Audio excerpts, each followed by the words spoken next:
نحمده ونصلي على رسوله الكريم أما بعد فأعوذ بالله من الشيطان الرجيم بسم الله الرحمن الرحيم ووصينا الإنسان بوالديه حملته أمه وهنا على وهن وفصاله في عامين أن اشكر لي ولوالديك إلي المصير وإن جاهداك على أن تشرك بي ما ليس لك به علم فلا تطعهما وصاحبهما في الدنيا معروفا واتبع سبيل من أناب إلي ثم إلي مرجعكم فأنبئكم بما كنتم تعملون۔ سورت کا نام لقمان ہے اور لقمان علیہ السلام کی حکمت بھری باتوں کا ذکر ہے۔ لقمان علیہ السلام نے اپنے بیٹے سے نصیحت کی۔ پہلی نصیحت تو آپ حضرات سن چکے ہیں کہ شرک سے بچنا ہے۔ فرمایا کہ لا تشرک باللہ ان الشرک لظلم عظیم، بیٹا اپنے شرک سے بچنا ہے کیونکہ شرک بہت بڑا گناہ ہے، بڑا ظلم ہے۔ اب شرک کے بعد یعنی اللہ کا حق، عبادت کا حق کس کا ہے؟ اللہ کا ہے۔ اس کے بعد جو حق بنتا ہے وہ والدین کا بنتا ہے۔ اب یہاں پر لقمان علیہ السلام نے اپنا حق بیان نہیں کیا بیٹے کے سامنے کہ میرا بھی حق ہے یا والدین کا حق ہے، تو یہاں پر اللہ نے پھر وہ حق بیان فرمایا کہ بھئی اللہ کے حق کے بعد اگر کسی کا حق ہے تو وہ والدین ہے۔ تو اللہ پاک نے یہاں پر یہ اللہ تعالیٰ کی طرف سے لقمان علیہ السلام کی نصیحت کا آگے اور بھی ذکر آ رہا ہے، لیکن درمیان میں چونکہ اللہ کا حق بیان ہو گیا کہ عبادت کس کا حق ہے؟ اللہ تعالیٰ کا حق ہے، تو فرمایا کہ وَوَصَّيْنَا الْإِنسَانَ بِوَالِدَيْهِ، ہم نے انسان کو تاکید کی کہ والدین کے ساتھ اچھا برتاؤ کرے۔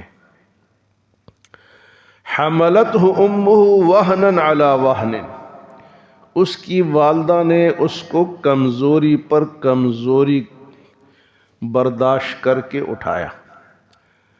9 مہینے تک کمزوری مشکل کام ہے، کون اٹھا سکتا ہے؟ کوئی جی ایک پاؤ وزن کوئی اپنے پیٹ کے ساتھ باندھ دے اور ایک دن میں اٹھائے، نہیں اٹھا سکتا۔ فرمایا حملته امه وهنا على وهن، تیری والدہ نے تجھے کمزوری پر کمزوری برداشت کر کے اٹھایا۔ حملته امه وهنا على وهن، اور اس کے بعد فرمائے وفصاله عامین، 2 سال تک تجھے دودھ پلایا۔ وفصاله عامین، یہ تقریباً 30 مہینے ہو گئے، 3 سال بن گئے۔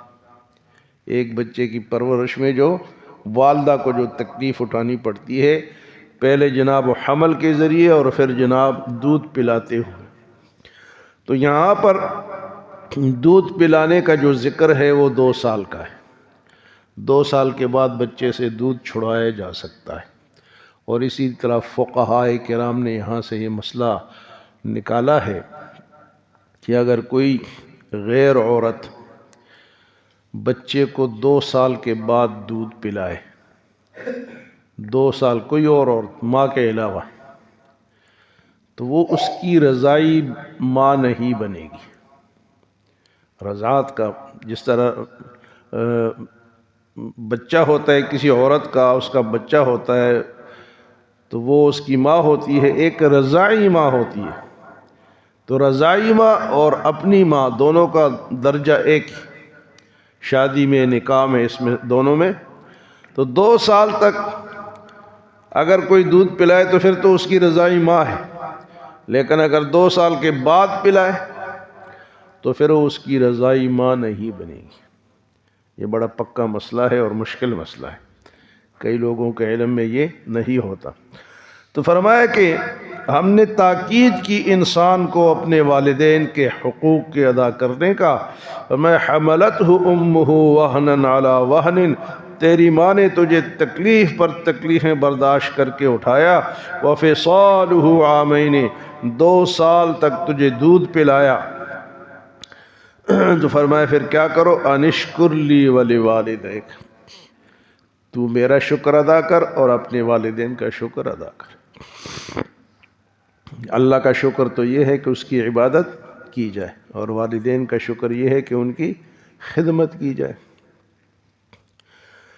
تو بعض لوگوں کے ذہن میں یہ بات تھی کہ اس دور میں جب یہ آیت نازل ہوئی تو لوگوں نے اسلام کو قبول کیا، تو والدین کی جو خدمت ہے وہ تو ضروری تھی. تو اب والدین نے بچوں کو سے کہا کہ یہ تم نے اسلام قبول کر لیا، یہ کیا کر لیا، اس کو چھوڑو. اسلام قبول کر لیا، محمد کے دین میں چلے گئے، اس کو اب والدین کے حق کا حکم تو آ گیا. اب یہ اگر والدین کہے کہ اسلام چھوڑ دو تو چھوڑیں گے، اس کا بھی اللہ نے حکم دے دیا. فرمایا پھر کیا ہوا؟ وَإِن جَاهَدَاكَ عَلَىٰ أَن تُشْرِكَ بِي مَا لَيْسَ لَكَ بِهِ عِلْمٌ، اگر تجھے وہ یہ کہے کہ اللہ کے ساتھ شرک کرو جس کا تجھے علم ہی نہیں ہے، سمجھ ہی نہیں ہے، اسلام کو چھوڑ دے، کفر اختیار کر لے، فَلَا تُطِعْهُمَا، یہ بات نہیں مانی. یہ بات باقی ان کی خدمت کرنی ہے، لیکن اگر وہ کہے کہ اللہ کو چھوڑ دو، دین کو چھوڑ دو، محمد کو چھوڑ دو صلی اللہ علیہ وسلم، تو یہ آپ نے نہیں چھوڑنا، یہ بات نہیں ماننی، باقی ساری باتیں ماننی ہے. فلا تطعہما، ہاں فرمائے وصاحبہما فی الدنیا معروفا، دنیا میں ان کے ساتھ اچھائی کا برتاؤ جاری رکھنا ہے.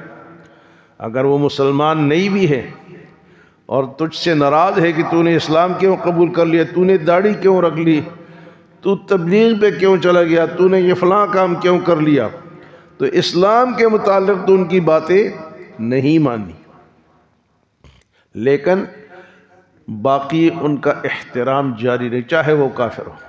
فلا تطعہما وصاحبہما فی الدنیا معروفا، دنیا میں ان کے ساتھ عام طریقے سے چلنا ہے، ان کی خدمت جاری رکھنی ہے. اگر پیسوں کی ضرورت ہے تو پیسے دو، اگر ہاتھ کی خدمت کی ضرورت ہے تو وہ کرو، لیکن اگر وہ تمہیں اسلام کے خلاف بات کرے وہ نہیں مانو.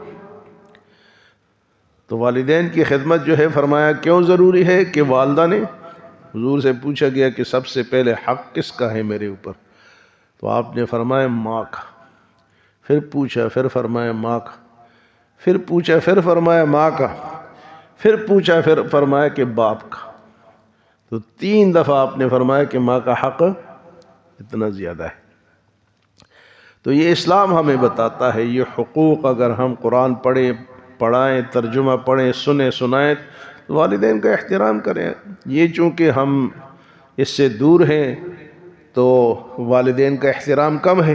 ایک آدمی نے مسئلہ پوچھا جی کہ میں والدین کی بڑی خدمت کرتا ہوں لیکن وہ ناراض رہتے ہیں، جو وہ مانگتے ہیں میں لا کے دیتا ہوں، جو مانگتے ہیں میں لا کے دیتا ہوں، جو مانگتے ہیں، لیکن پھر بھی وہ ناراض رہتے.